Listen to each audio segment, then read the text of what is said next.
आप सभी स्टूडेंट को राकेश मेहरा का नमस्कार।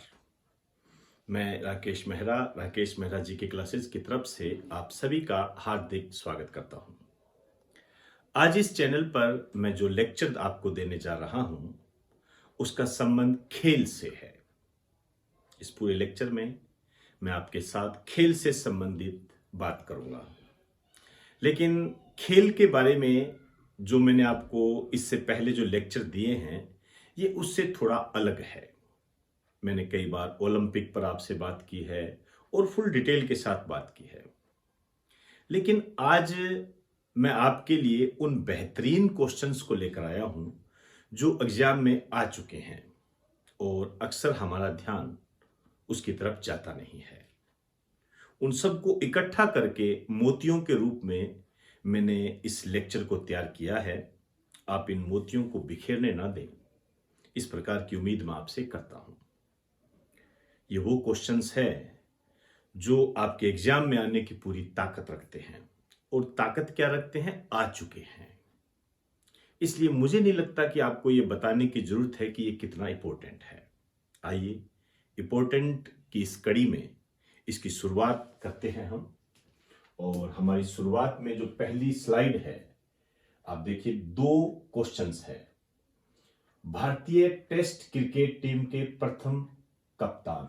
आप जानते हो, क्रिकेट टीम के कप्तान से संबंधित कई विवादित बातें हमारे सामने हमें अखबारों में देखने को मिलती है। विराट कोहली या अन्य कोई भी चलता रहता है, मेरे से ज्यादा आप जानते हो। तो उसी दिशा में ये आपसे ये कह रहे हैं कि भारतीय टेस्ट क्रिकेट टीम के प्रथम कप्तान कौन थे। बेसिक क्वेश्चन है, महत्वपूर्ण है। दूसरा देखिए, ओलंपिक में भाग लेने वाली भारत की ओर से पहली महिला। ओलंपिक में भाग लेने वाली भारत की ओर से पहली महिला। इन दोनों पर हम बात करेंगे। सबसे पहले यदि मैं बात करूं कि भारतीय टेस्ट क्रिकेट टीम के प्रथम कैप्टन कौन थे, आप जानते हो, इनके नाम से ट्रॉफी भी है, सीके नायडू। सीके नायडू। बाई चांस आपसे कह दे कि सीके नायडू ट्रॉफी का संबंध किससे है, क्रिकेट से हो जाएगा। अब यदि मैं कहूं कि ओलंपिक में भाग लेने वाली भारत की तरफ से महिला कौन थी, ये थी मेरी लीला रो।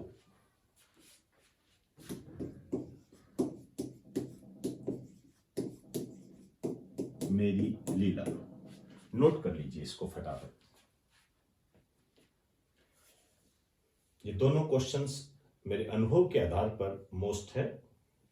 हो सकता है आपको इसके बारे में जानकारी भी हो। नेक्स्ट क्या है, प्रमुख ट्रॉफी। ट्रॉफियों पे क्वेश्चन आते ही आते हैं। NatWest trophy, Electra gold cup, Santosh trophy.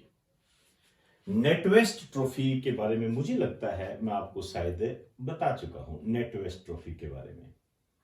और जो ये दूसरी है, इसका नाम इलेक्ट्रा गोल्ड कप, ये शायद मैंने आपको लाइव क्लास में बताई थी, मुझे ऐसा याद आ रहा है। इलेक्ट्रा गोल्ड कप, ये टेबल टेनिस से संबंधित है, याद करो, बिल्कुल टेबल टेनिस से संबंधित है। और ये जो नेटवेस्ट है, इसका संबंध क्रिकेट से है। ये क्रिकेट से संबंधित है, और ये इलेक्ट्रा गोल्ड कप, ये टेबल टेनिस से संबंधित है। और संतोष ट्रॉफी, जो कि बहुत ही बेहतरीन क्वेश्चन है ये, लेकिन इसमें खुश होने वाली ज्यादा बात नहीं है, क्योंकि ये एग्जाम में आता है तो सभी बच्चे इसको करके आ जाते हैं, क्योंकि नॉर्मल क्वेश्चन है ये। लिख दीजिए, फुटबॉल। फुटबॉल, नोट कर लीजिए इसे। आइए,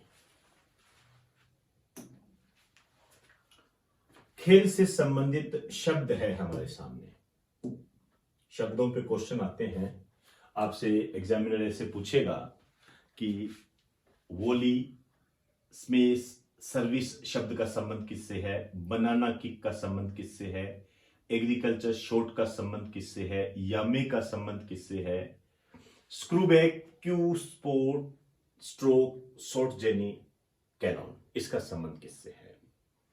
तो यदि मैं बात करूं वोली स्मेथ सर्विस, 3-4 बार मैंने इसको देखा है, ये टेबल टेनिस से संबंधित है। टेबल टेनिस इससे रिलेटेड है ये। बनाना किक, यदि आप किक की तरफ ध्यान दोगे तो बता दोगे आप बनाना किक, फुटबॉल के ही किक मारी जाती है, तो ये फुटबॉल से संबंधित है। एग्रीकल्चर शॉट, शॉट कहते ना, ये ऐसा शॉट मारा कि सीधा ग्राउंड से बाहर, तो ये किससे संबंधित हो जाएगी? क्रिकेट से संबंधित हो जाएगी। यामे, यामे शब्द इंपॉर्टेंट है। यामे, आप थोड़ा सा अंदाजा लगाओ कि यामे शब्द किससे संबंधित है। देखिए, वैसे तो कराटे से संबंधित है, लेकिन हल्का सा ध्यान रखना कि कराटे में जो मुकाबला चल रहा होता है उसको रोकने से संबंधित है। लिख दीजिए, कराटे में मुकाबले को रोकने से संबंधित है।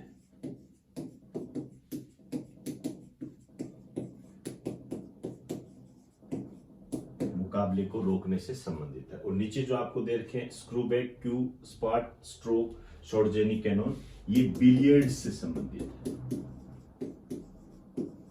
बिलियर्ड्स, स्क्रीनशॉट ले लीजिए इसका।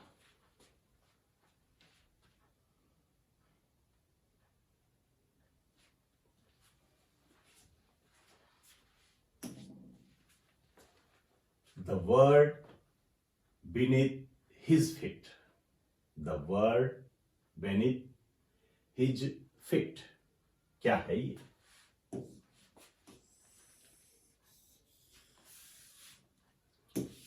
ये बायोग्राफी है। ये बायोग्राफी है ये। और ये जो बायोग्राफी है ये पुलेला गोपीचंद की है। पुलेला गोपीचंद साइना नेहवाल के ये कोच है, इनकी जीवनी है ये। अब साइना नेहवाल के ये कोच है, तो यदि आपसे ये कह दे कि इनका संबंध किस खेल से है, तो बैडमिंटन। पीवी सिंधु, उनके भी ये कोच है। कई बार इस टाइप के भी क्वेश्चन पूछ ले जाते हैं, तो साइना नेहवाल, पीवी सिंधु, इनके ये कोच है। पुलेला गोपीचंद, इनका संबंध बैडमिंटन से है। कई की बातें ना आप लिख लिया करो। चलिए, ओलंपिक मसाल किसका प्रतीक है? सिंबल किसका है? इस प्रकार के क्वेश्चन आ जाते हैं कई बार। ये चुनौतियों का है, चुनौतियों का प्रतीक है ये। आपके जीवन में भी तो काफी चुनौतियां आती है। अभी आप तैयारी कर रहे हो, पता नहीं कब आप सक्सेस होंगे, कितना पढ़ना पड़ेगा, क्या क्या पढ़ना पड़ेगा, कैसे अपने जीवन की समस्याओं से अपने लक्ष्य को आप आपस में मिलाकर देखते हो और कैसे उन सब से निपटते हुए अपने लक्ष्य प्राप्त करते हो, यही चुनौतियां होती है। तो ओलंपिक में जो मसाल जलाई जाती है, जिसे एक देश के प्रतिनिधि दूसरे देश के प्रतिनिधि पकड़कर आगे लेके जाते हैं, आप जानते भी हो इनके बारे में, ये चुनौतियों का प्रतीक होती है। ओलंपिक में सबसे पहले शुभंकर का प्रयोग कब किया गया? मेरी नजर में सबसे इंपॉर्टेंट क्वेश्चन है ये। मेरे लिए भी नया क्वेश्चन था भाई। जब मैंने इसको देखा, मुझे भी इसके बारे में जानकारी नहीं थी, तो मैंने भी जानकारी प्राप्त कर ली और आपको भी इसके बारे में बता दिया। तो ओलंपिक में ये जो सबसे पहले शुभंकर का जो प्रयोग है, ये जो किया गया था, ये किया गया था 1968 में मैक्सिको सिटी। 1968 में किया गया था। और यदि आपसे कह दे स्थान, तो ये है मैक्सिको सिटी। मैक्सिको सिटी आप जानते ही हो, ये मैक्सिको की राजधानी है। वर्ल्ड ज्योग्राफी में कई बार मैंने आपको बताया है, मेक्सिको की राजधानी है ये। उत्तरी अमेरिका का ये देश है, ऊपर की तरफ कनाडा है, फिर अमेरिका है, फिर मेक्सिको है, नीचे मध्य अमेरिकी देश आते हैं। देखो कितने बेहतरीन तरीके से आपको याद रखना है ये चीजें। मेक्सिको के बारे में जो एक सदाबहार क्वेश्चन है वो है इसकी मुद्रा। इसकी मुद्रा पीसो है, पीसो। काफी अच्छा क्वेश्चन है, सदाबहार है, लिख दीजिए।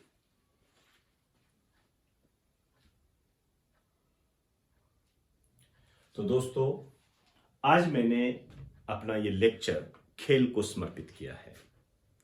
मोती मोती चुने हैं आपके लिए, इन पर गौर करें और जो आपने करंट जीके का और स्टैटिक जीके का जो आपने रजिस्टर लगा रखा है उसमें इनको इंपोर्टेंट की श्रेणी में शामिल करते हुए रख लें और बार बार इसको रिवाइज करें। रिवाइज का अपना एक महत्व होता है। रिवाइज आपकी कामयाबी को प्राप्त करने में सबसे ऊपर की तरफ भूमिका निभाता है, लेकिन मैंने अक्सर देखा है कि स्टूडेंट इसको नजरअंदाज कर देते हैं, ज्यादा पढ़ने के चक्कर में रिवाइज करना भूल जाते हैं और मेरे अनुभव के आधार पर कहूं तो नाकामयाबी के कारणों में सबसे ऊपर शामिल होता है। तो ऐसा बिल्कुल भी ना करें, ज्यादा से ज्यादा रिवाइज करें, पढ़ें और रिवाइज की दिशा में ज्यादा कदम उठाएं। तो दोस्तों, इन्हीं शब्दों के साथ आप लोगों से इजाजत चाहूंगा। आप सभी को मेरा नमस्कार।